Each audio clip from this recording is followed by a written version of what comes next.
O Supremo Tribunal Federal deve julgar amanhã se a nova lei de improbidade administrativa, alterada no ano passado, pode retroagir. A legislação estabelece que agentes públicos só serão punidos se comprovado o dolo, ou seja, que eles tinham a intenção de cometer os crimes. A decisão pode beneficiar políticos como José Roberto Arruda, Antony Garotinho e César Maia, que estarão livres para disputar as eleições em outubro. Ontem, na volta dos trabalhos após o recesso, o presidente do STF, Luiz Fux, destacou que os brasileiros têm o dever e o direito de ir às urnas e reafirmou a segurança no sistema eleitoral. Felizmente, nossa democracia conta com um dos sistemas eleitorais mais eficientes, confiáveis e modernos de todo o mundo, mercê de ostentar no seu organismo uma justiça eleitoral transparente, compreensível e aberta a todos aqueles que desejam contribuir positivamente para a lisura do prélio eleitoral. No mesmo discurso, Luiz Fux pediu que os candidatos respeitem os adversários. O Supremo Tribunal Federal anseia que todos os candidatos aos diversos cargos eletivos respeitem os seus adversários, que efetivamente não são seus inimigos, confiando na civilidade dos debates e, principalmente, na paz que nos permita encerrar o ciclo de 2022 sem incidentes. Bom, aguardemos a reação do mundo político e do judiciário à questão da lei da improbidade administrativa. A reação tem sido realmente massiva depois do estrago provocado pela Lava Jato. Do que eu estou falando? No Brasil está acontecendo um fenômeno muito interessante e muito ruim para todos nós, né, Lembrão? Aquilo que era crime, e pelo que políticos tiveram de responder, está deixando de ser crime. O Brasil está legalizando aquilo que foi considerado crime um dia. Quer um exemplo? O mensalão. Hoje, o que a gente está vendo com as emendas do relator do orçamento secreto não passa de um mensalão legalizado. Aquilo que gerou um julgamento que chamou tanta atenção, que quase acabou com o primeiro governo Lula. O Genuíno chegou a sugerir ao Lula que ele renunciasse, porque não aguentaria o estrago, que levou gente para prisão, Zé Dirceu, e, enfim, fez com que o PT caísse naquela época como uma sequência de pecinhas de dominó. Aquilo foi legalizado pelas emendas do relator do orçamento secreto. Os votos continuam sendo comprados, mas agora sob o aplauso do regimento interno da Câmara dos Deputados e do Senado. E essa lei da improbidade administrativa é um troço inacreditável. Você precisa, para levar um político a julgamento, para que ele se torne réu, provar que ele tinha a intenção de prejudicar o erário quando cometeu o que cometeu. Em todo o mundo, e isso vale para o Brasil, para o nosso ordenamento jurídico, o desconhecimento da lei não é atenuante e não é álibi. No mundo político né? Você precisa provar que ele tinha conhecimento exato do que estava fazendo para que ele possa ser julgado. Isso é muito difícil. Tanto é que esse grupo de gente finíssima, José Roberto Arruda, Antony Garotinho, César Maia, está de olho nessa decisão do Supremo Tribunal Federal para saber se essa mudança vai ou não retroagir sobre crimes que foram cometidos no passado, quando crimes eram. E quer saber? Tem que retroagir. Porque esse tipo de mudança na lei deve retroagir para beneficiar investigados, réus, condenados, mas nunca para condená-los. Então, no momento em que a mudança foi feita, a ciência, ela tem que retroagir para beneficiar pessoas que cometeram eventuais atos de corrupção no passado. Então, a gente está legalizando a corrupção. E tem mais. Recentemente, numa decisão absurda, o Supremo Tribunal Federal decidiu que qualquer crime que envolva Caixa 2 tem de ser levado ao TSE, e não à primeira instância, ao STF. Então, você pega o cara lá, o político que cometeu uma série de crimes. Ele roubou? Roubou. Ele lavou dinheiro? Lavou. Ele cometeu Caixa 2? Cometeu. Então é pro TSE. Então já não é mais na Justiça Comum, esse caso tem que ser levado ao TSE, e aí a coisa é muito mais difícil de ir para frente, porque o TSE não tem a mesma estrutura de investigação, há uma alternância muito grande de presidentes, de juízes, a coisa acaba não andando no TSE a ponto de a gente ver no Brasil advogados tentando convencer juízes, Lembrão, de que os seus clientes cometeram sim o crime de caixa 2. Não, veja, tem caixa 2 aqui porque é um ótimo negócio. Então, é uma espécie de seguro corrupto. Se você vai roubar, olha, não esquece de fazer caixa 2 também, porque aí você não vai para a Justiça Comum. Então veja o que está acontecendo no Brasil. Crimes que levaram políticos para a cadeia, agora crimes não são mais. A gente está legalizando a bandidagem para essa casta, para essa gente, por iniciativa deles próprios.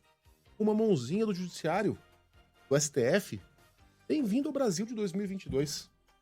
Não, eu fico só pensando o quanto a gente nunca consegue avançar, né? Quando a gente parece que vai avançar, você consegue uma desculpa para retroagir. E não tem oposição. Não tem oposição. A gente está vendo nesse momento uma grande união em torno disso, que é um retrocesso para o país.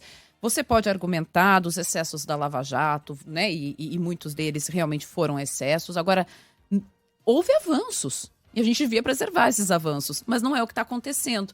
E aí você não tem, nesse momento, você reúne todo mundo, tá todo mundo no mesmo barco para tentar aliviar. E é o que sempre aconteceu, né? A gente sempre teve grupos de pressão muito organizados, muito fortes, que conseguem reverter aquilo que a maioria da população deseja em benefício ali de poucos que fazem as leis, que coordenam tudo. Então é o que a gente está vendo mais uma vez. E é isso que a gente vai viver mais uma vez. É um passo para frente e 10 para trás. Exato. Bom, Exato. No Tribunal Superior Eleitoral, o presidente do TSE, Edson Fachin, defendeu o direito ao voto e a liberdade de escolha dos eleitores. E sem citar nomes, fez críticas a quem prega desinformação contra as urnas eletrônicas. Desqualificar a segurança das urnas eletrônicas tem, a rigor, um único objetivo: tirar dos brasileiros a certeza de que seu voto é válido e sua vontade for respeitada.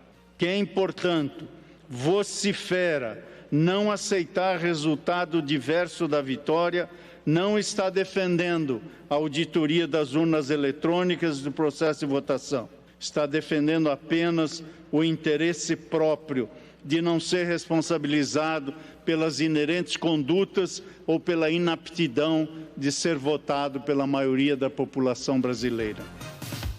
Edson Fachin ainda pediu aos eleitores que não se deixem contaminar por quem espalha a intolerância e a violência. Protejam o seu direito constitucional de votar. Votar em quem quiser. Votar pelo motivo que achar justo e correto. Não cedam aos discursos que apenas querem espalhar notícias falsas e violência. O Brasil é maior que a intolerância e a violência.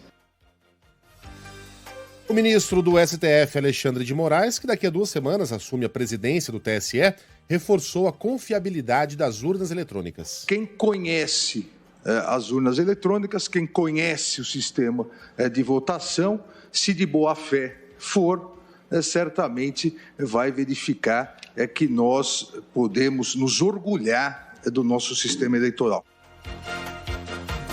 Bom, e tem um levantamento aqui, vamos ver se os nossos ouvintes, onde é que eles se encaixam aqui nesse levantamento. 6 em cada 10 brasileiros não se lembram em quem votaram para deputado federal em 2018. Quem aqui se lembra? Tem que ser honesto. Eu lembro. O Pablo Fernandes lembra. Eu lembro. Eu não votei. Eu votei Não é que eu não votei, eu não votava. Eu votei numa legenda. Porque você Eu não votei votava? numa legenda também. Meu título não tinha sido atualizado. Esse ano foi. Ah, é verdade. Esse ano foi. Eu votei numa legenda também. Lembrou? Uhum, Ah, foi tudo bem, legenda. 100% aqui. Informação é da mais recente pesquisa feita pelo Datafolha entre os dias 27 e 28 de julho em 183 cidades brasileiras. De acordo com o levantamento, 64% dos entrevistados não se recordam do nome escolhido para a Câmara e 65% não se lembram em quem votaram para o Senado. É o famoso filho feio, não tem pai, nem mãe e nem ninguém, né? Eles brotaram lá, esses parlamentares aí, eles brotaram lá, nunca vi. Entre os 20% que disseram recordar, 15% afirmaram que o candidato escolhido para o legislativo foi eleito. Porque tem essa, né? Você vota e nem sempre o cara se elege. Desses 64% trabalham ou acompanham, né, o trabalho do parlamentar e 36% admitiram, né, não acompanhar. A mesma pesquisa aponta que apenas 12% dos brasileiros classificam como ótimo ou bom o trabalho do Congresso, outros 45% avaliam como regular e 39% como ruim ou péssimo. 4% não responderam. Bom, vamos falar agora da corrida ao Palácio do Planalto. Simone Tebet, do MDB, pode anunciar hoje uma colega de Senado como vice, em uma chapa inteiramente feminina. Augusto Vale. A senadora Mária Gabrilli, do PSDB de São Paulo, deve ser confirmada hoje como vice na chapa presidencial de Simone Tebet ao Palácio do Planalto. A partir das 11 horas da manhã, integrantes do PSDB, do MDB e do Cidadania se reúnem na região dos Jardins, na zona oeste da capital paulista. O acordo para o apoio do PSDB ocorreu após o MDB desistir da candidatura ao governo no Rio Grande do Sul. No estado, o ex-governador Eduardo Leite tenta a reeleição. Os tucanos chegaram a indicar que o senador Tasso Gereissati poderia ser o vice, mas as negociações não avançaram. E mais um candidato surge na disputa à presidência da República. Veja bem, ontem eu estava dizendo, ai, minha Nossa Senhora do debate. Já pensou como é que não vai ser o debate com ele? Bob Jefferson, Roberto Jefferson. Diz aí, Cristiano Pinho. Roberto Jefferson vai concorrer à presidência da República pelo PTB. A convenção que oficializou o ex-deputado federal como candidato ao Planalto foi realizada ontem em Brasília, mas não contou com a presença dele, que está em prisão domiciliar. Jefferson afirmou que sua candidatura tem como opção ampliar o número de alternativas à direita. O ex-deputado passou a cumprir prisão domiciliar em janeiro, por autorização do ministro Alexandre de Moraes do STF. Ele é acusado de atacar instituições democráticas. Apesar da decisão do PTB, Roberto Jefferson está inelegível por causa da condenação no Supremo Tribunal Federal a mais de 7 anos de prisão em 2012 por corrupção passiva e lavagem de dinheiro. Então o debate vai ter que mudar de nome, né? Não é debate. É caiu uma estante em cima de mim. Vocês lembram disso? Lembro, com o olho roxo. O que aconteceu, Roberto? Fui pegar um livro. Caiu a estante em cima de mim. Foi na mesma época em que... Cantou Nervos de Aço. Ele cantava a música do Frank Sinatra, cantava My Way. Eu lembro de Nervos de Aço. E ele cantava bem alto, porque a casa dele estava cercado por repórteres. Ele queria que todo mundo ouvisse mesmo. É uma figura. E é considerado por muita gente um herói por ter sido delator do esquema do Mensalão. E, de fato, ao delatar esse grande esquema, ele prestou um serviço à nação. Mas não custa lembrar que não é que baixou o leão patriota do Roberto Jefferson. Ele jogou a titica no ventilador porque ele foi o primeiro a ser pego. Naquilo que ele chamava de PTK, daqueles 4 milhões de reais que o PT havia prometido em troca de apoio parlamentar do PTB. Aí, primeiro, ele foi pego naquela denúncia da Veja. E segundo, ele estava pé da vida porque o Partido dos Trabalhadores havia oferecido 5 vezes mais, havia oferecido 20 milhões de reais e nunca tinha cumprido. Então ele estava brabo porque não recebeu o dinheiro de corrupção que lhe era devido. Tá? Essa versão até hoje é negada pelo PT e tal. Né? Mas até hoje o PT nega essa versão, mas foi ela e foram as denúncias do Jefferson que sustentaram aquilo que a gente conhece como o escândalo do Mensalão. Então não é que é um patriota que resolveu denunciar os bandidões, ele falou, eu não vou cair sozinho.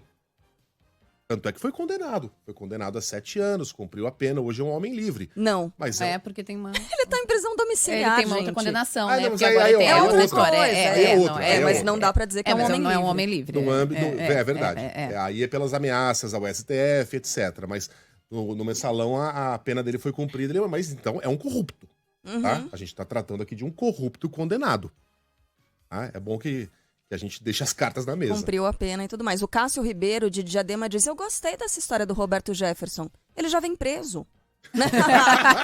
É um trabalho a menos, né? Ô, Cássio, obrigada. Gente do céu. Gente, o Brasil de tédio, a gente Vocês estão olhando o que né? é a eleição esse ano? Vocês estão olhando o que é isso, gente? Aliás, os 4 milhões, a petecada que o Roberto Jefferson recebeu, ele nunca devolveu, tá? Nunca devolveu, jamais. Isso jamais foi devolvido. Bom, nesta semana Lula e o vice Geraldo Alckmin cumprem agenda no Piauí e na Paraíba. As viagens vão servir de preparação para as futuras agendas no Sul e Sudeste, onde o ex-presidente não é tão bem avaliado. O comando da campanha petista tem pregado voto útil e o discurso de ataque a Jair Bolsonaro. O objetivo é buscar a vitória no primeiro turno. Essa eleição não é uma eleição comum. Essa eleição não é um homem contra outro homem. Essa eleição é a democracia contra o fascismo. Essa eleição, a gente estará jogando o futuro de cada um de nós. E falando em apoiadores, Jair Bolsonaro voltou a minimizar os movimentos em defesa da democracia, como a carta que já reúne mais de 500 mil de assinaturas. Esse manifesto aí foi assinado por banqueiros, artistas, exatamente. Tem mais uma classe aqui. Banqueiro quer acabar o PIX? Até de os empresários mamíferos. Ai, gente. Eu não sei. A turma do cercadinho compra qualquer coisa, né? A senhorinha lá ironizando. É, porque acabou o Pix. Quer acabar com o Pix. Primeiro, Bolsonaro não teve mérito nenhum na instauração do Pix. Isso já vinha antes gente, do mas ele que assinou. Vamos dar essa colher de chá, vai? Foi durante a gestão dele. Tudo bem. A diminuição do lucro dos bancos com o Pix é irrisória. 2%. Os bancos não estão nem 2%. aí. Os bancos estão olhando para a taxa de juros e essa aumentou barbaramente. Eles estão lucrando, eu só não vou dizer como nunca, porque eles sempre lucraram tanto. Mas não perderam nenhum milímetro, nenhum fiozinho de cabelo de seus lucros com o Pix. Isso é papo de cercadinho.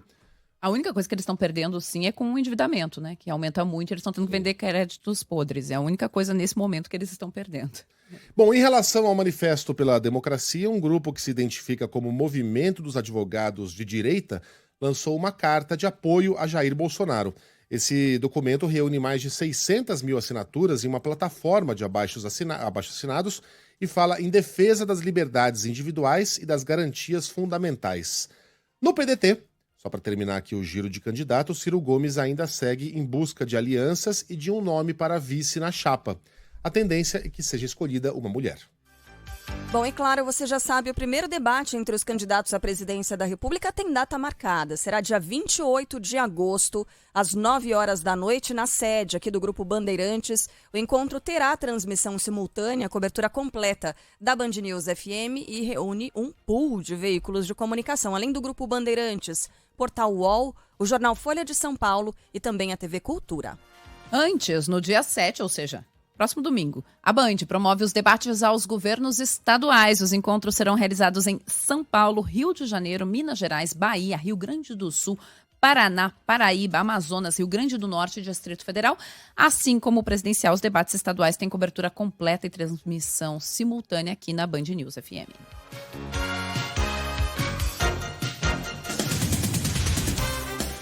Uma reunião de líderes deve definir hoje a ordem de votação de projetos no Congresso. João Pedro Melo. Depois de um recesso curto, o Congresso Nacional retoma as atividades, com 21 vetos presidenciais pendentes de análise e também em clima de eleição. A grande dificuldade vai ser a de reunir o quórum para análise de temas como o chamado Marco Legal das Ferrovias, que atribui ao regulador ferroviário a destinação final de bens relacionados aos trechos devolvidos ou desativados. Outro veto que está na pauta é o da Lei de Segurança Nacional, que trata inclusive sobre a disseminação de notícias falsas pelas redes sociais. Também está sendo discutido no Congresso Nacional o veto que trata sobre o despacho gratuito de bagagens em voos domésticos e internacionais que partem do Brasil. O fato é que, além dos vetos presidenciais, as casas, de maneira separada, têm outras pautas que são consideradas importantes para os brasileiros. Entre elas estão 3 medidas provisórias que precisam ser analisadas o mais rápido possível para não perderem a validade. A primeira delas é a que regulamenta o teletrabalho e a outra é a que admite novas regras trabalhistas durante situações de calamidade pública. E, por último, está a que amplia linhas de financiamento do chamado Sim Digital. Entre os projetos em análise na Câmara está ainda o que pode tirar o poder de governadores sobre a Polícia Militar. A proposta institui uma lista tríplice para a escolha dos comandantes gerais, confere mandato de 2 anos a eles e dá autonomia orçamentária à Polícia Militar. O texto tem apoio do Palácio do Planalto e a aprovação seria uma forma de aceno às bases eleitorais de Jair Bolsonaro. O projeto está na Comissão de Segurança Pública da Câmara e, para seguir ao Senado, ainda precisa passar pela Comissão de Constituição e Justiça. É só importante a gente frisar, esse projeto é bastante importante, temos que ficar de olho nisso, porque é aquele tipo de coisa que parece, mas não é.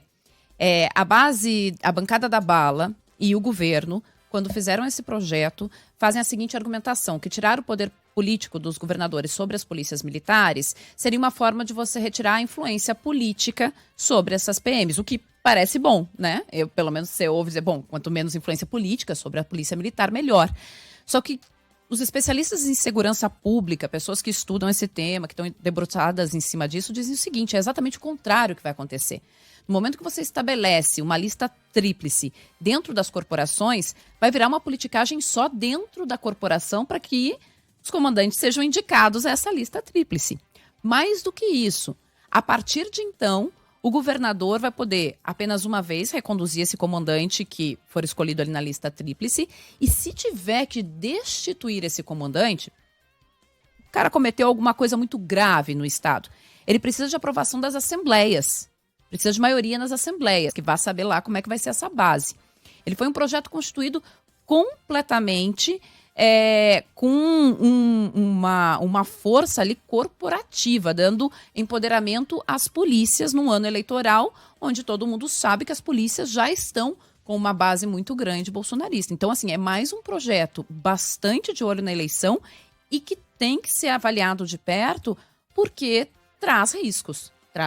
Você tirar essa autonomia. Nesse momento, embora pareça que você está tirando a influência política, não, você está aumentando a influência política dentro das polícias militares, no braço armado do Estado. Concentrando essa influência em Brasília. Exato. Exatamente isso que está acontecendo. E ontem a gente falava sobre quem fiscaliza o fiscal aí em outra circunstância. A gente estava falando de Poder Judiciário, de Ministério Público, né, de Procuradoria-Geral da República com o Rodrigo Aidar, vocês vão se lembrar. Isso.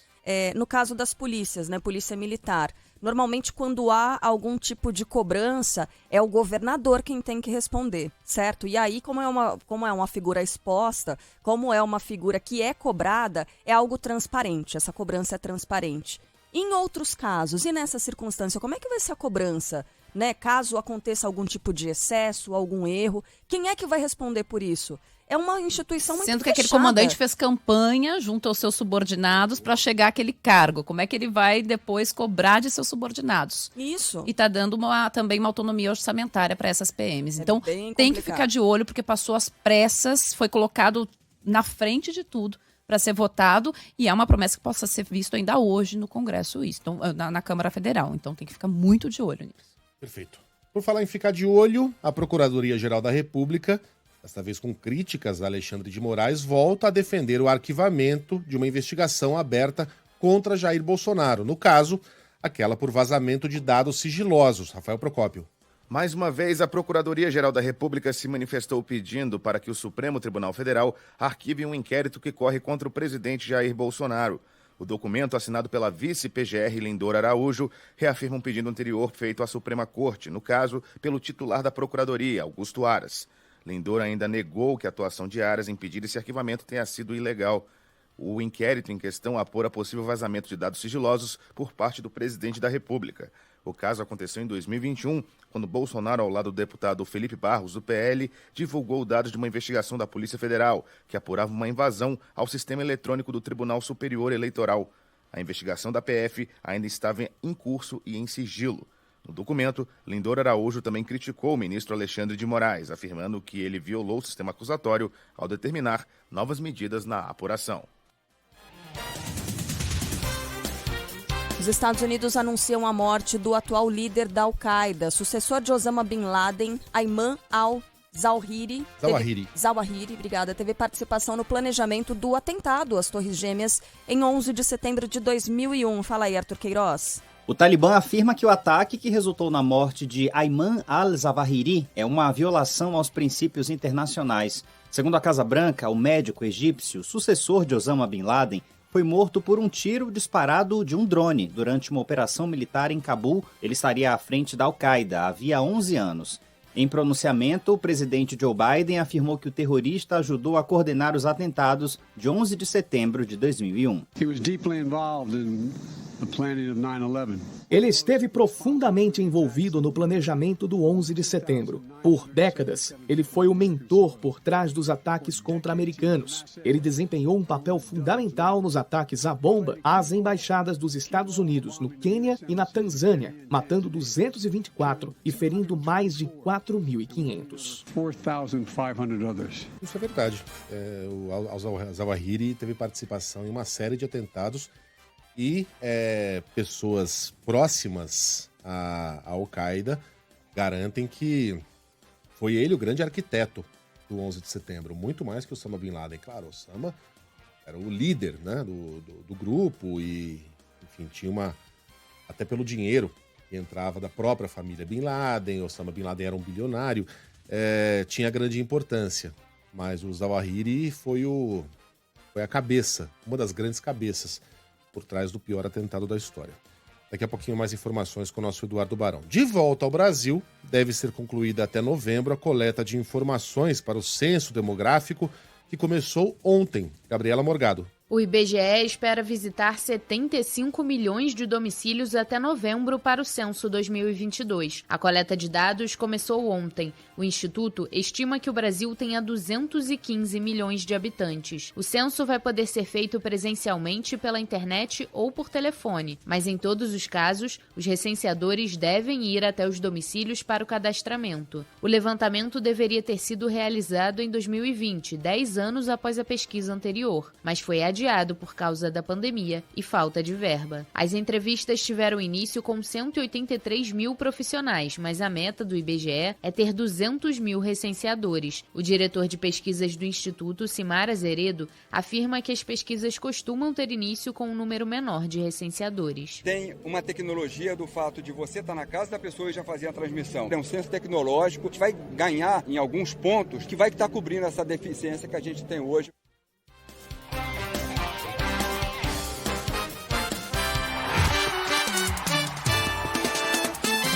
Futebol, com Milton Neves. Oferecimento Perdigão. Manda brasa com Perdigão na brasa. Casa do Construtor. Aluguel de equipamentos. Ligue 0800 200 0217. E Sicredi. Conheça a primeira instituição financeira cooperativa do Brasil. Sicredi. Gente que coopera, cresce.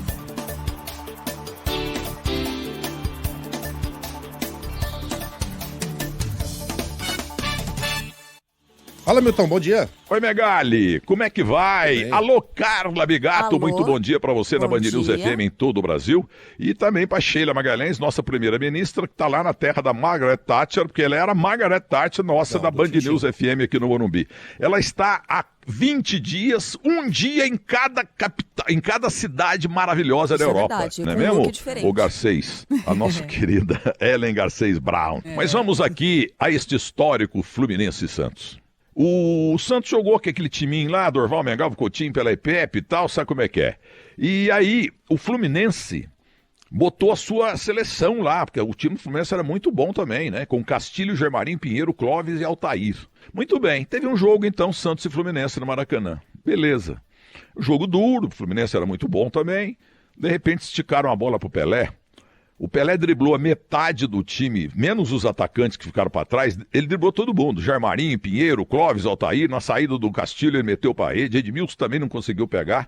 E aí que nasceu o gol de placa, gente. Quando o gol é maravilhoso, locutores de rádio, jovens também, os mais veteranos na televisão. O gol de placa, invenção de Joelmir Betting.